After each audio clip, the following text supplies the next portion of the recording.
Hello everyone, welcome back to the channel banking Sarathi. So guys, आज की इस video में मैं आपके साथ शेयर करने वाली हूँ the responsibilities of an office assistant और RRB clerk in a branch. ठीक है, तो इस वीडियो में हम जानेंगे कि जो आरआरबी क्लर्क हैं या ऑफिस असिस्टेंट के रूप में ज्वाइन करते हैं ग्रामीण बैंक को स्पेशली, तो उनकी क्या जॉब रिस्पॉन्सिबिलिटीज़ होती हैं।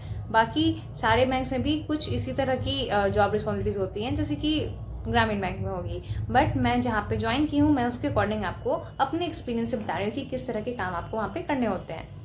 तो वहाँ पे आप ज्वाइन करोगे as an office assistant multipurpose, तो आपको मोस्ट प्रॉब्ली कैशियर बनाया जाएगा।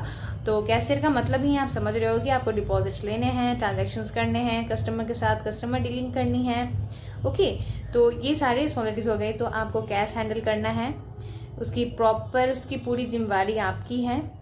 जितने भी ट्रांजैक्शंस वगैरह होते हैं आपको जो रजिस्टर्ड है उसको मेंटेन करना होता है। जितने भी रजिस्टर्ड होते हैं कैश रिलेटेड सारे रजिस्टर्स को मेंटेन करना होता है, सारे ट्रांजैक्शंस करना होता है, कैश को अच्छे से हैंडल करना होता है। देन उसके साथ साथ आपको कुछ की हैं उसकी रिस्पॉन्सिबिलिटीज़ भी लेनी होती हैं, जो इम्पोर्टेंट कीज़ होती हैं बैंक में, तो उसकी भी रिस्पॉन्सिबिलिटीज़ आपको लेनी होती हैं। साथ में अकाउंट ओपनिंग वगैरह का काम हो गया।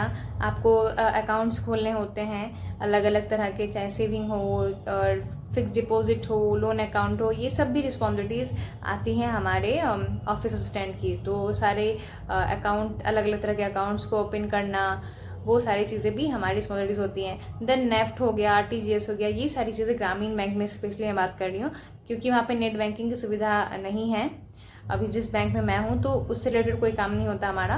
देन जितने भी और भी चीज़ें हैं जैसे पैन कार्ड को ऐड करना, कुछ मॉडिफाई करना, रेक्टिफाई करना, ये सारी चीज़ें भी हमारी रिस्पॉन्सिबिलिटी में आती हैं।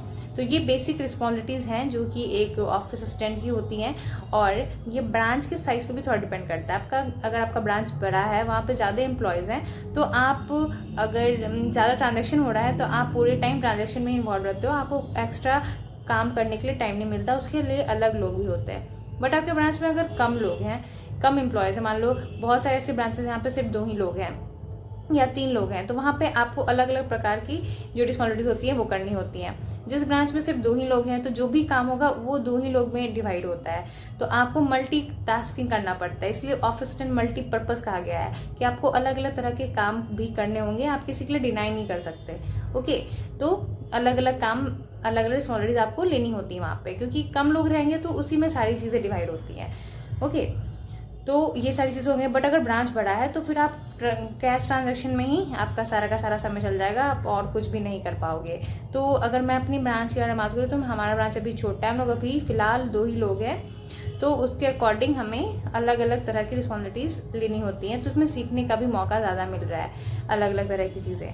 तो कुछ ऐसी ही रिस्पॉन्सिबिलिटीज़ होती हैं जब आप एक क्लर्क के रूप में ज्वाइन करते हो, तो कुछ इसी तरह की रिस्पॉन्सिबिलिटीज़ आपको लेनी होती हैं। और फर्दर मैं अपना एक्सपीरियंस आप लोग को और भी डिटेल में दूसरी वीडियो में बताऊंगी।